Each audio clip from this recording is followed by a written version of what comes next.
HPPodcraft.com. I think Lovecraft, as he went on, realized that this is something he could build on. That adding to this myth cycle that he had created resulted in stories that became more than just stories. They became an entire universe. All right, we're back at the HP Lovecraft Literary Podcast at HPPodcraft.com. And that opening excerpt that we just heard was from an interview we did with a certain scholar. A scholar by the name of S.T. Joshi, who is the Lovecraftian scholar, the living Lovecraftian scholar, and maybe of all time Lovecraftian scholar, having written over 20 different books or publications involving the work of H.P. Lovecraft. Yeah, and we actually originally did an interview with ST because we wanted to cut it into our Call of Cthulhu episodes, but we just had so much goodness to talk about in those 3 episodes that we didn't really have room for it. And so we wanted to play the whole thing here. Also, we sort of meandered onto some other topics about Lovecraft's life and even about his sartorial habits, his suit buying phase. Yeah. So we're just going to play that for you here now. It's a phone interview that Chris and I did with ST. Yes, right. Anything you wanted to add to that before we roll it? It's sweet. Anything else you want to add to that? No, S.T. Joshi was really great and a good guy to talk to, and hopefully we'll have him back on the show again. Yeah, I hope so. All right, and here is the interview. This is Chad Fifer, joined, of course, by Chris Lackey, and we are here on the phone with preeminent Lovecraft scholar S.T. Joshi. S.T., welcome to the show. Hey, how are you doing? Very well, thank you. And thanks so much for coming on the show. We've just been covering the Call of Cthulhu in our last few episodes, and we've had a few thoughts on the transition in Lovecraft's writing upon returning to Providence from his short stint in New York. We noticed that his writing after his move seemed a lot more sophisticated, a lot more rich. Do you have any thoughts about what might have been going on with him, why he seemed to improve so much? You know, it's kind of hard to say because the transition really was astoundingly fast. I mean, if you look at how much he wrote in a very short period of time after coming back from that horrible period in New York, he never had any that kind of outburst of fiction before or since. I mean, Call of Cthulhu, Color Out of Space, Charles Dexter Ward, Dreamcast of Unknown Kadaf, Silver Key, Pickman's Model, I mean, and even a couple other things. It's unbelievable. It's as if that return from New York just opened some sort of floodgate, not only in terms of quantity, but, as you suggest, also in terms of this incredible, quality and sophistication that we really hadn't seen before. I think what was happening is that he really felt bottled up creatively in New York. He just couldn't write in that environment. I mean, I think he came to realize how much his hometown of Providence meant to him, how much that whole New England milieu meant to him, that he simply was himself an outsider. In fact, he calls himself an alien in New York City, which is interesting because, of course, he had a certain contempt for other aliens in racially speaking. So it's interesting that he acknowledged that he was himself an alien in the environment of New York.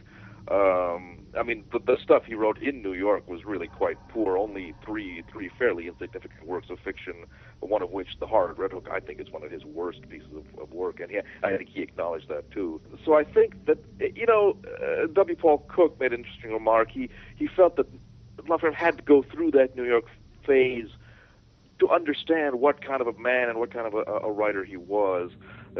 Cook said he came back pure gold. It's as if Lovecraft needed to get away from New England to realize how much New England meant to him. And so when he came back, all this stuff just came out. Yeah, it's sort of like how Hemingway said he had to move to Paris to write about Michigan. That's right. Well, I was just curious, how much do you think at all, how much of his marriage ending, if there was something, because he doesn't write too much about his relationship. Like in his letters, we don't have too much insight really about what went on in there, do we? Yeah, no, we don't. what we would love to have, of course, are his letters to his own wife, to Sonia. Well, especially before they married him. She said that he would write 30, 40-page letters to her, and once a week or something like that. But then, of course, she says that, after the divorce and in the 1930s, she went out into a field and burned all his them. letters. Oh, my God. Yes. That's so painful to think about. But, hey, that's her choice, Yeah. So, and he doesn't really let his hair down about what was going on. To his aunts, he kind of does. You read those letters to his aunts during that New York period, you get a pretty good idea of what was happening. Of course, she wasn't even there for much of that period, especially Right. not 1925. She had Right. to go to work in the Midwest and only came back a couple of weeks at a time. I think Lovecraft also realized that the marriage was a mistake, and he wrote about it very indirectly, and maybe not so indirectly, in that later story, The Thing on the Doorstep, which I think is a clear reflection of his own marriage to an older woman who was perhaps a little domineering. In fact, Frank Belknap long told me that he used that exact word to me when he described Sonia, that she was somewhat of a domineering person. Wow. Sort of like Asenath Waite, who knows, a little bit like that. So that comes through. Although Lovecraft said later on, I can't detect any difference in my writing before I married and after I married. Well, I don't know if that's entirely true. I mean, he never talks about sex or anything like that anyway in his fiction, except very covertly. I mean, clearly there was some sort of shenanigans going on in the Dunwich Horror with Lavinia Waitley and in Thing on the Doorstep. But aside from that, you don't get too much there. But yeah, we always laugh about Thing on the Doorstep because the female character turns out to actually be a man. Anyway, I know that's kind of weird. Basically, this fellow has married his his father-in-law or something. It's like pretty weird. But Lovecraft doesn't even suggest anything like that. No. I think it's more. I don't see a lot of the. I think he was just. I mean, let's be honest. I think he was glad to be rid of Sonia. I mean, he realized that was kind of a mistake also. And he was just not the marrying kind. He liked. It's not true that he was a misogynist or anything like that. That's just a falsehood. He liked women, friends, but he wanted them to be just friends, correspondents. He had a number of good women correspondents, but that's kind of what he wanted. And he liked to have, the protection of his aunts, one aunt or the other, sort of looking after him while he did his thing. And that's what he got when he came back to Providence. I was wondering, specifically, Call of Cthulhu is one of Lovecraft's most, popular stories, and a lot of people have know it and know what it's about. And Cthulhu, of course, has just permeated our culture, in a subculture, of course.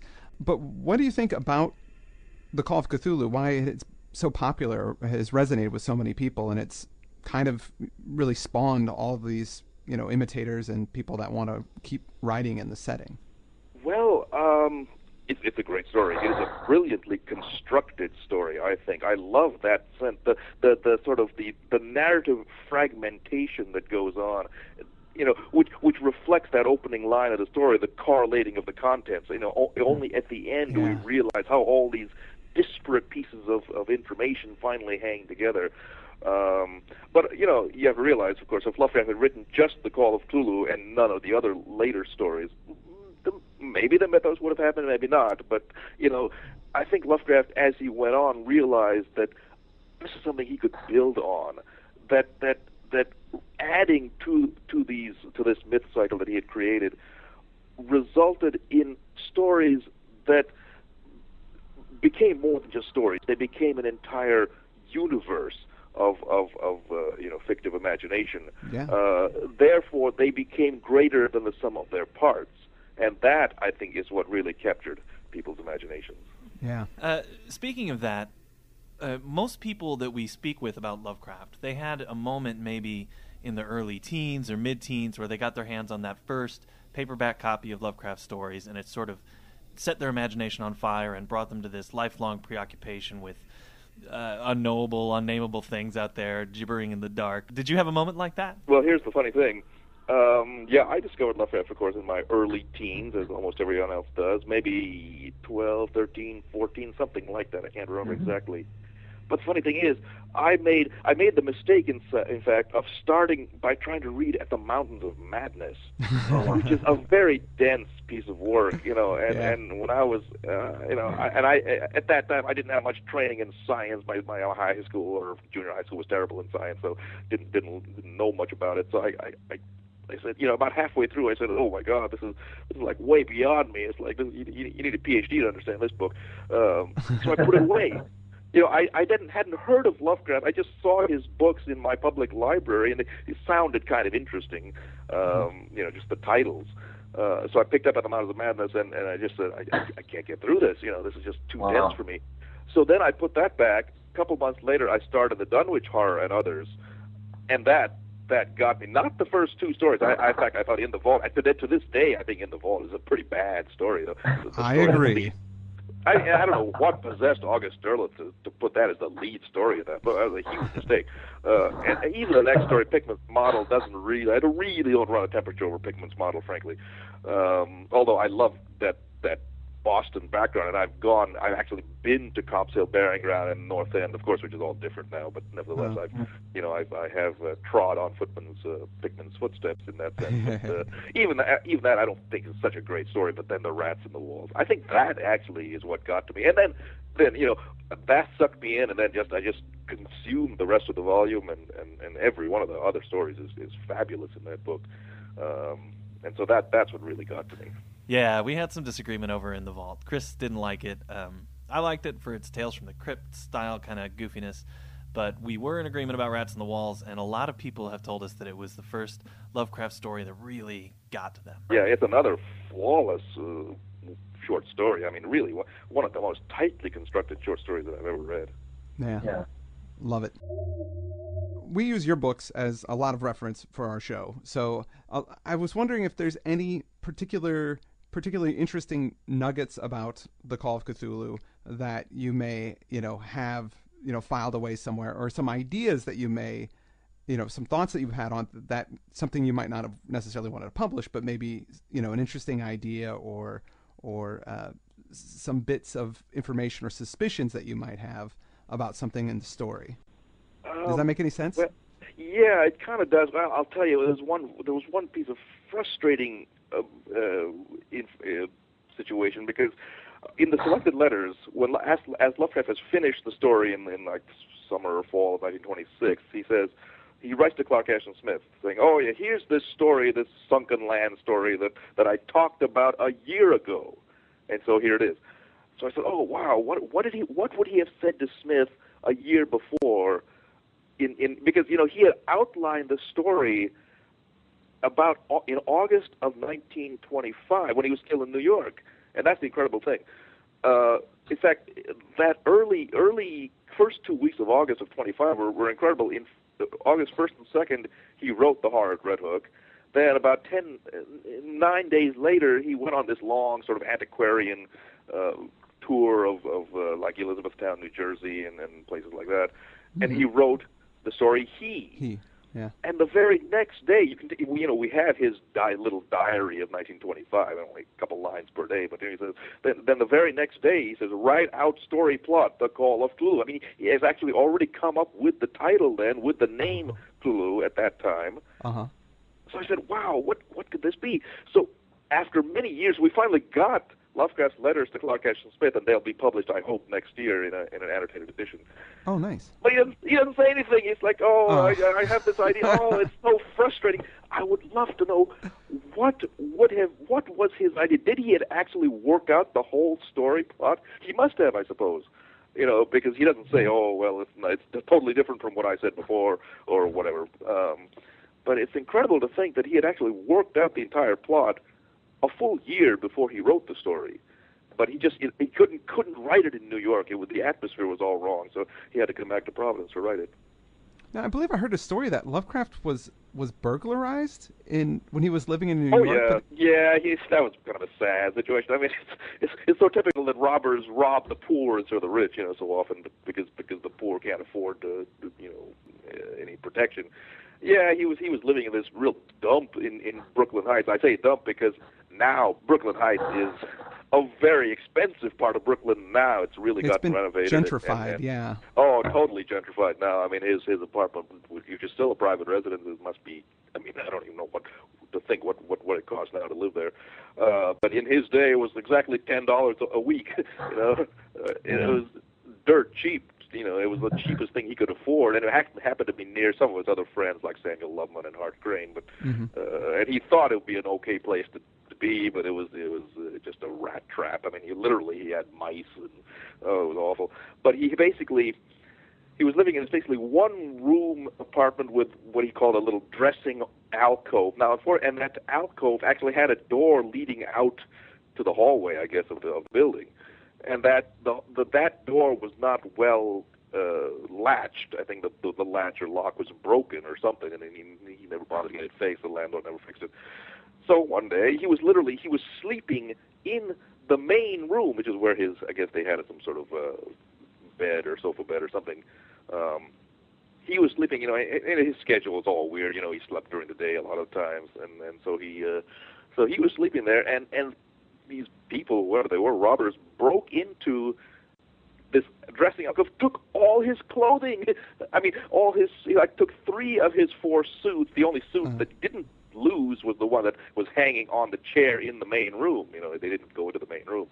So they took 3 of his suits and these winter coats and even a radio set that Loveman was storing there and a bunch of other stuff. And he was crestfallen. I mean, this is like the complete symbol of why Lovecraft shouldn't be in New York City. It's like, my God. And so it's funny. He spent the next several months becoming a very shrewd bargain hunter for suits, because Lovecraft did not feel comfortable without 4 suits, 2 light suits for summer and 2 heavier suits for winter.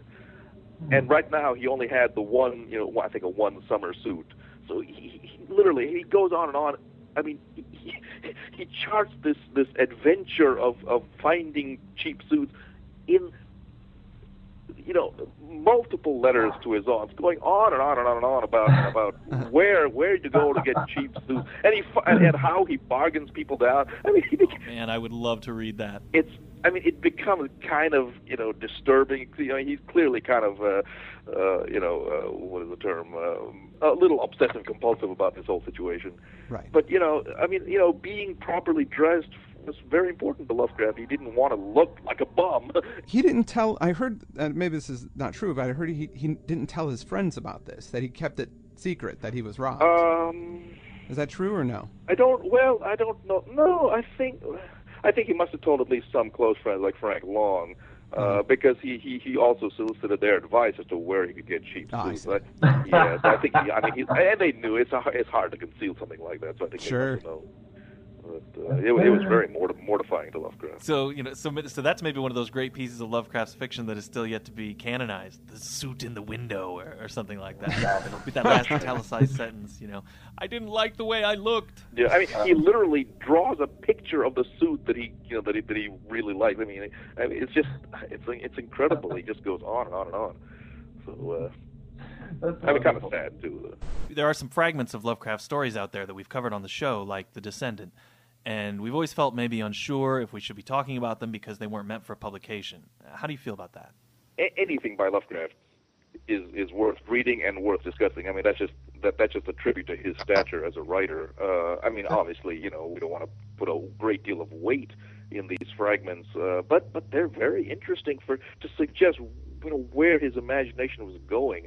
That story, The Descendant, I think was he wanted to set a story in London because he in the spring of 1927, again toward the end of this great burst of fiction writing when he just finished Case of Charles Dexter Ward, he said he was doing a lot of studying of London, topography and things like that, because he wanted to set a story there, and I think that's where The Descendant came from. And he started writing this thing. But it's clear he didn't really have a plot. He didn't know where to go with this story. I mean, he talks about the Necronomicon, but he got hung up. I mean, he didn't really have a plot worked out clearly. So it's just a false thread there. It wasn't going anywhere. My theory about the fragment called The Book which was written later, in the 30s, is that that's an attempt to write out the fungi from Yuggoth sonnet sequence. Because it's clear that fragment, again, it's a guy going into a bookstore and finding some weird book. I don't know if he actually calls it the Necronomicon. I can't remember. Maybe he does, maybe he doesn't. But coming back and again, strange things sort of happening. But then it just sort of peters out after that. But that fragment clearly is a kind of attempt to rewrite in prose at least the first 3 sonnets of the fungi from Yuggoth. But again, Lovecraft got stalled. I think he said, "Oh, well, where do I go from here now? I mean, what do I do with this thing?" That fragment was written, I think, at a time when his career was a little. I mean, he was having trouble. He had gotten some rejections. At the Mountains of Madness had gotten rejected by Weird Tales. A collection of his stories had gotten rejected by Putnam's, and then Knopf in 1933.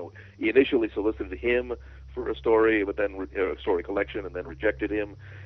He was really kind of down in the dumps. These rejections really affected him painfully, and so I think he didn't know where to go with his writing. So he was doing some experimentation to see if he could, revive himself.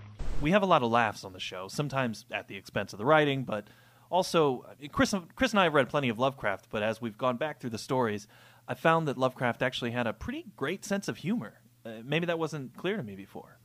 That's right. It takes a while to pick up on that because Lovecraft's very keen on creating a sort of very intense atmosphere of horror, and in his letters he says, "Oh, I don't think humor and horror mix very well," but I think he was referring to things that sort of make fun of horror, like Oscar Wilde's The Canterville Ghost or H.G. Wells' The Inexperienced Ghost, which almost sort of make fun of horror as a genre, and Lovecraft probably took offense at that.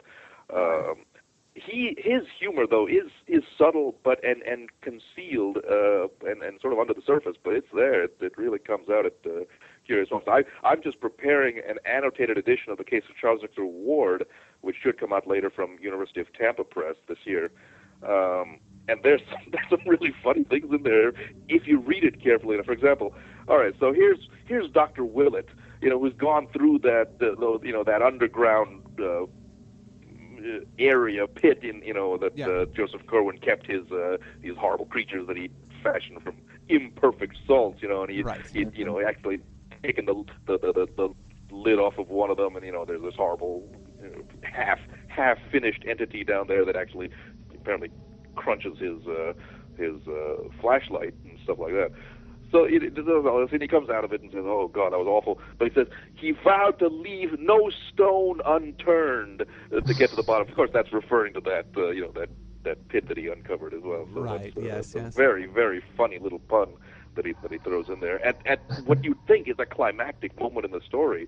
And maybe the first 2 or 3 or 4 or 5 times you read it, you don't get it, but then you said, "Oh my God, that's really pretty funny." Well, I mean, even in Reanimator, kind of that there's a sort of, Herbert West keeps saying, he goes, "Well, the body just wasn't fresh enough." Like every time, at the end of every part of that, so it was almost like, it was almost funny.